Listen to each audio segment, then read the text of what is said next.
Hello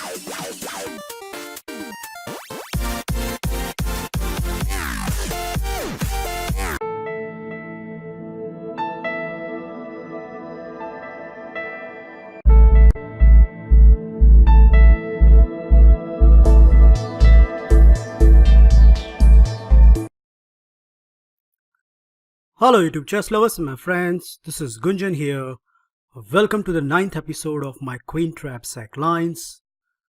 In this episode, I am going to show you one of the high profile queen sacrifice line in the Nimzo-Larsen / Reti from the white perspective.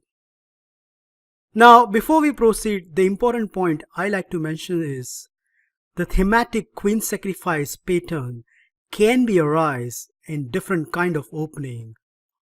So for example, if you are black, then the same pattern can be applied in Dutch defense, Nimzo Indian defense, as well as Queen's Indian defense. So by knowing this important concept, you can apply this tactical idea in various openings. Well, the opening can be started either with knight to f3 or b3. Let's say in this game, white goes with proper Nimzo-Larsen attack move order, starting with b3, and after d5, bishop to b2, immediately putting that bishop on a lovely long diagonal. On the counterpart, black get the space on the queen side with c5, but not to worry, as this opening is more about piece play rather than approaching to the center. Okay, e3, liberating the other bishop. And here black can continue with either of the knight move first. Let's say in this game, black plays knight to f6 first. And after the move knight to f3, he continues with knight to c6. Well, now comes the typical Nimzo-Larsen pin, bishop to b5. As the light square bishop is useless in this line, more often than not, white is going to exchange this bishop with the knight and give black a double pawn if it's allowed. You should also note that it is not advisable for black either to play bishop to f5 or bishop to g4, and the simple reason is after h3 and g4, white get tremendous space and attack on the king side, which can create some nasty problems to the black camp. So accordingly, the best response is e6. However, it allows this thematic attacking jump knight to e5, pressurizing c6. So queen to c7 is obvious response, protecting, and after castle, black complete his kingside development with an attack with bishop to b6. White certainly do not want to move the knight, so he has to continue with f4, and after black's obvious response, castle, which unpin the c6 knight, this is the right time to lop it off. And when black recapture, here comes the starting point of our queen sacrifice line. Rook to f3, and now you can see the importance of the f4 move. That rook is going to swing on the king side and create some nasty problems to the black camp. Now in the database, all the games continue with knight to d2, which is a very logical response. Black wants to undermine that knight as quickly as possible, so that way white attack can be slowed down. So what do you think, guys? Should we move the knight? Well, of course not, as when we are attacking, we should more concentrate on the attacking aspect, and accordingly, rook to h3 is a fitting reply. So our planning is very simple. We want to play queen to h4 and checkmate the guy on the g8.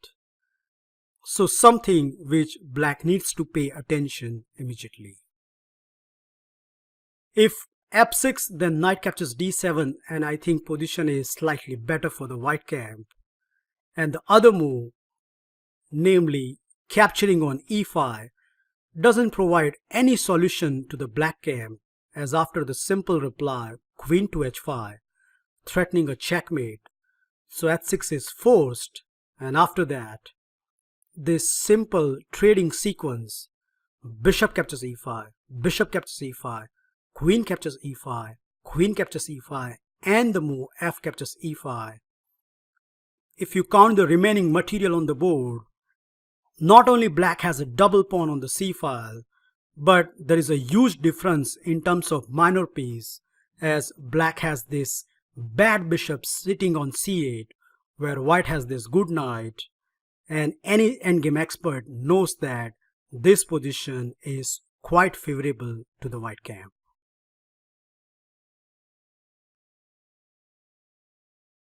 So considering all these things, in few games black indeed played the move g6, which is an obvious response, stopping queen to h5 idea by white and same time pressurizing the e5 knight. So what can be the more natural than this? Well, everything is so good for the black except one problem, that the last move is a big time blunder by black camp.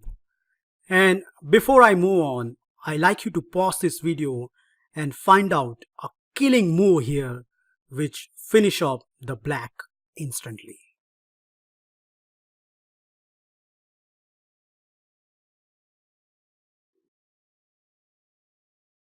Well, I hope you indeed see this beautiful queen sacrifice.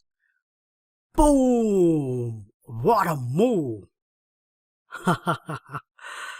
To be honest, the first time when I see this move, I said, hang on, that is not even possible. But more you look at it, more you find how amazing this move is. The first important point is white is threatening h7 checkmate, and if black foolishly capture this queen, then after rook to g3 check, king to h8 and knight captures f7, it's a lovely double discover checkmate.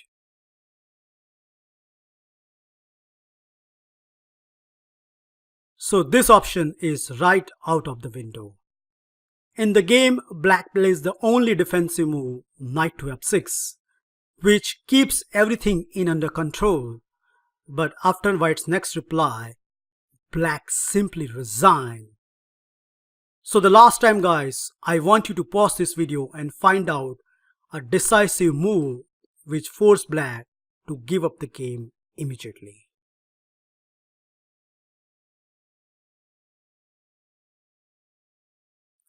Yup, you are absolutely right if you find this star move of the game, knight to g4, and black can pack his bag and go home. Why? What happens if he captures the queen now? Well, let's check out. The first move, knight captures h5, is a pretty bad one, and I think you already see it, right? Knight to h6, wonderful smothers mate. So that's not even possible. And what happens if g captures h5 now? Well, I think this is the only critical line, and even after the complication, white emerged with a clear winning advantage. So the sample line can goes like this: knight to f6 check. If king to g7, then knight to e8 is a very strong reply. So more or less, king to h8 is forced. And now comes rook captures h5, threatening rook captures h7 checkmate. And to avoid this, black has the only move in this position, namely h6. And here comes the discovery, knight captures d5, unleashing the check to the black king and at the same time regaining the queen back. And when black take this piece, we are going to chop up one more pawn with rook captures c5, and at the end of the whole sequence, if you carefully check the material, at this point white is a clear 3-pawn advantage, which with accurate play more than sufficient to win the game. That's it, guys. I hope you enjoy and learn this wonderful queen sacrifice in the Nimzo-Larsen attack. Remember, if you reach this position in the tournament practice, shock your opponent with this deciding blow, queen to h5, and after this, no matter however black plays, he get a completely losing position. Thank you for watching this video. Feel free to like, subscribe and comment on this video, and I will meet you in my next episode very soon. Bye and take care.